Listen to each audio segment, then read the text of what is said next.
Welcome back to Cherry Picking Fantasy Hockey Podcast presented by Owner's Box. And today is a very special day as we welcome our very first guest, Robert Reese of the NHL. He's the co-host of the NHL Fantasy on Ice podcast. Go check that out. Link will be in the description. He was ranked as a top 10 author on NHL.com, and he's made multiple appearances on the NHL Network. It's a pleasure having you on, Robert. How's it going today? Yeah, what's up, guys? Please call me Rob. I feel like we're already connected. We could be informal here. So, no, it's a pleasure. Thanks for having me on, and congrats on the podcast, gentlemen. Thank you. And today we're going to be talking some breakout players, some guys that we think can smash their ADPs this year and have a fantastic year. So, Drew, why don't you start us off? Sure. So my first guy here is Tim Stuzle of the Ottawa Senators. In 2021, in his rookie season, he had 12 goals, 17 assists in 53 games, including 9 points on the power play. He certainly made the biggest impact of anyone from the 2020 draft class in his first season, and he now has a full offseason to prepare for his sophomore season. Some may think that the Senators limit his fantasy upside, but as a rebuilding team, they're going to give him a ton of opportunity, locked into the top six, locked into that first power play, lots of offensive responsibility. In the top six, he's playing with either Norris and Batherson or Pinto and Brown, so those aren't bad lines at all. If any of those guys also have a breakout, the whole team could take a step forward, which would only help Stuzle. On the power play, he likes to play the point there next to Shabbat, kind of quarterback the power play along with Shabbat, which is great for fantasy potential. 9 power play points last year. I think he can build upon that and get even more power play points this season. He's relied on for offense for Ottawa, and only an 8% shooting percentage in 2021. I think that can go up, and we can get some positive regression there. And I think Stuzle's in for a big breakout here in his second year. Yeah, I really like Stuzle. I'm a biased Sens fan, Rob, so I apologize in advance. But I do really think that, you look at that draft class, and Stuzle really stands out of someone who made an impact last year, played the entire year. He had power play time. I like the pick. What do you think, Rob? Well, I want to address one thing about the Senators here is that I don't think people understand how much of a step they took forward last year. Everyone's kind of gloating over the Montreal Canadiens. They went on that kind of prolific run to the Stanley Cup final. But when you extrapolate it to an 82-game season, the Senators were only pacing 1 win behind the Montreal Canadiens. They finished with 18 regulation wins. Montreal had 20 last season. Okay, so don't sit here and tell me that Ottawa is not, going to be a breakout team. They are. And Stuzle is the guy I think that you alluded to is really the guy that has the highest ceiling of the bunch. Obviously, that's excluding Brady Tkachuk, who already broke out. He's probably a point per game or better player in the National Hockey League, which, by the way, Montreal, what were you doing when he was on the clock and you didn't select him? Okay. But that's another conversation for another day. But for Jimmy Stuzle, as they call him up there, he really is that quality player that, as you alluded to, is definitely top six, definitely for his power play role. And when you look at the definition of a breakout player, you need to have those two things in order to hit that ceiling. Yeah, I think we could be in for over 60 points this year from Stuzle if all things land right. Yeah, I think that, Ottawa, everyone knows they had, like you said, Rob, you said great points. They had a great back half. They could have been Montreal. If they got in, they squeaked in. We would be talking about Ottawa right now in their Cinderella run. So that goes into your pick, Rob. Who are you picking? Well, I'm going to go with Kirby Dach here. It's probably a little bit more obvious than Tim Stuzle, but Kirby Dach is a player to me that has those two characteristics. Yes, he'll be on the top power play with the likes of Patrick Kane, Jonathan Toews, who's expected to play hopefully a full season this year, Alex DeBrincat, who's a tremendous player, and then the addition of Seth Jones on the blue line there, which is exactly what that Chicago team was needing after, Duncan Keith and Seabrook kind of weren't up to playing at that level offensively as a defenseman anymore. So Kirby Dach, obviously last season, 10 points in 18 games, nothing to really, get too excited about. But keep in mind, he had a really nasty wrist injury, suffered in the World Junior Tournament. So when he's in a full season and he's centering Patrick Kane, you can't ask for a better line mate than that. Patty Kane is one of the best players in fantasy year in, year out. It's been that way for the past decade. Nothing's going to be different about this year. And then for Kirby Dach specifically, this is just a player that has the high accolades. And people were even saying in his draft class in 2019, like there was chatter of him potentially being, that top pick at one point, depending on the team needs. So he can certainly hit that bill. And I think when you say a guy, like Stuzle could have around 60 points, I think Dach could be upwards of 70. And the comparison I would make here is a player like Adam Fox last year for the New York Rangers, where you just knew he ripped it up in college for Dach, obviously junior, but same kind of thing, just absolute ceiling is there. But when you get propelled into that role like Fox did when Tony DeAngelo was not playing last year, same thing with Dach now. When he's there for a full 82 game season in that role, you're going to see the rewards. Definitely pick him up in fantasy. I love the pick. I think too. You talk about a guy who was talked about a lot last year, hyped about before the injury, about having a big breakout year, obviously a devastating injury in the World Juniors.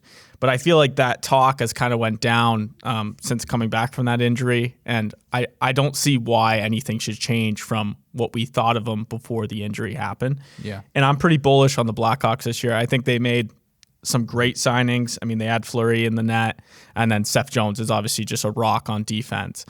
So the Blackhawks, and like you said, Taze is coming back. Some people forget, like that's a huge addition to that team now and a veteran presence. I think the Blackhawks are definitely a playoff team this year. Yeah, 100%. And as long as Kirby Dach finds himself on that first power play majority of the time, there's no reason why he can't approach 70 points this year. I do want to just say two other quick names too, just maybe not as obvious as Kirby Dach. One is Sam Bennett for the Florida Panthers. Like that's a guy that I just kind of thought of as we were talking about the role, right? I mean, look at him now on the second line for Florida. Again, a team that Calgary did not invest, a player that Calgary did not invest in. They never gave him that top six role. Florida goes out, gets him at the deadline. He's in a top six role, and he plays better than a point per game alongside Jonathan Huberdeau, who could be the best left wing in hockey this season. So that's one. The second one's a goalie, Ilya Samsonov of the Washington Capitals. I actually saw the Ovechkin jersey behind you guys, and it made me think, again, with the role last season, look what happened with the Caps in the net. Samsonov had multiple COVID scares last year. He had a little bit of a nagging injury from an ATV accident in the offseason prior to that. Never got his footing, and we know at the goalie position you got to have reps, you got to get that consistent volume to really find your stride. He never had it last year, so I think that's a player that's going to come in and turn a lot of heads this year. And again, when you're looking around like the 75 overall range in fantasy, if that player is on the board, he could finish top 20 and certainly top 5 among the goaltender position. I agree with you, spot on with those two picks. You talk about the Capitals and Samsonov, and obviously the COVID scares they had last year, but this is going to be the first time where he gets to settle in there and could have a great breakout year. He has the talent. He has the team around him to produce a lot of wins.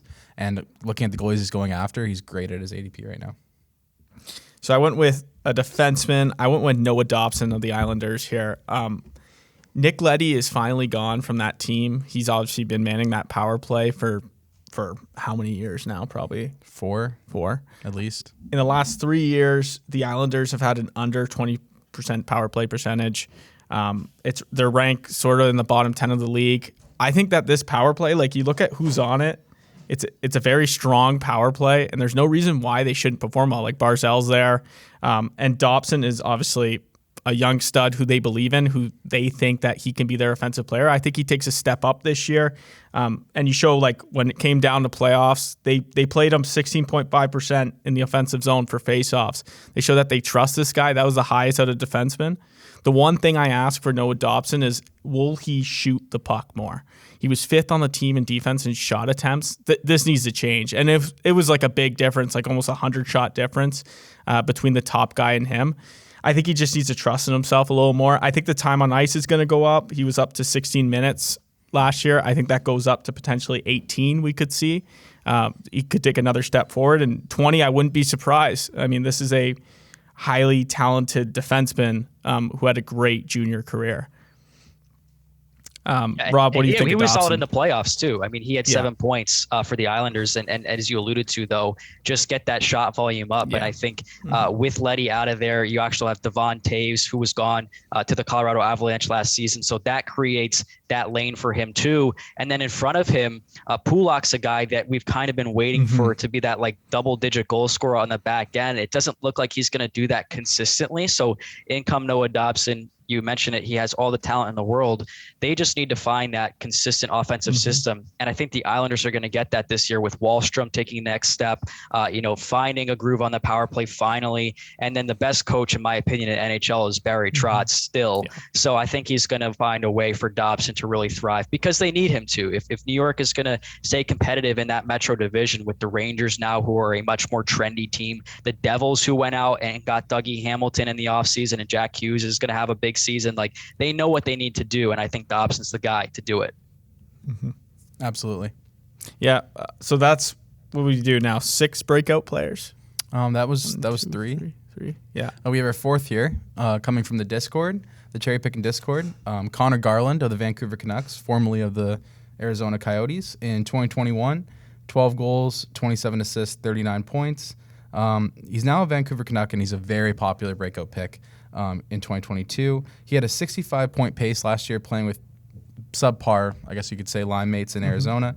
Now in Vancouver, he'll have an opportunity to play with guys like Elijah Pettersson, JT Miller, Brock Besser at both 5-on-5 and on the power play. And that power play really very, very good if they add Garland there on the left side, kind of as a right shot trigger man, playing with Peterson, Hughes, Besser, and either Horvat or Miller in front of the net. This could be a very, very good power play in 2021, 2022.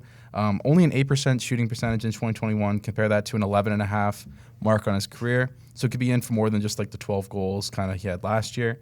I think we see a full breakout from Garland in 2022, maybe even approaching 70 points, kind of like Kirby Dach.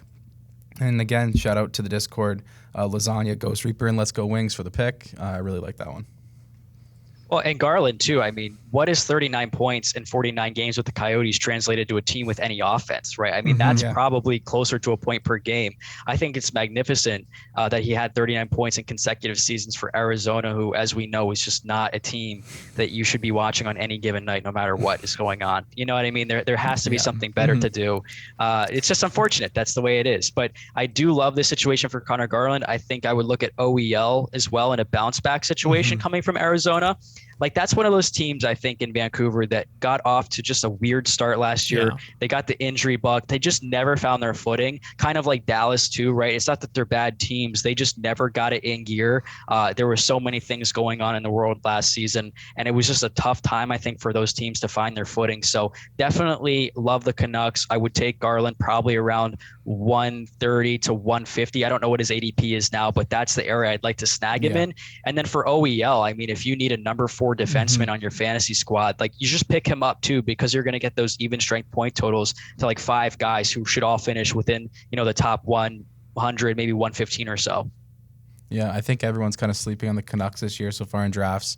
I mean, COVID did really give them a hard time, so I think we need to give them a chance to bounce back as a team. And adding Garland and OEL, it just even makes them even better. Yeah, I think the Canucks, I think they could have obviously a great year. That team looks really strong on paper this year. And like you said, Rob, about last year, I mean, they had that COVID scare, which lasted, it seemed like 2 weeks or something, or 3 weeks.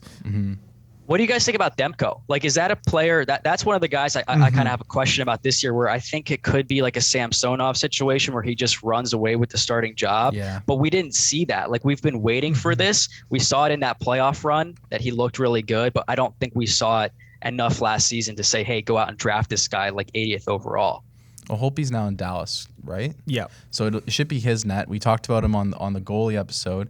If he takes that step forward as a player, as well as getting the majority of the starts, he'll definitely be a steal. I agree. Yeah, fantasy drafts. We all we think Demko, like, you look at how he performed. They decided to ride him like for their playoff push, like we said, and he looked fantastic. I think and he's going late in drafts. Like, he's not going super early. Like, I think he can be a number 1 goaltender on some fantasy teams this year.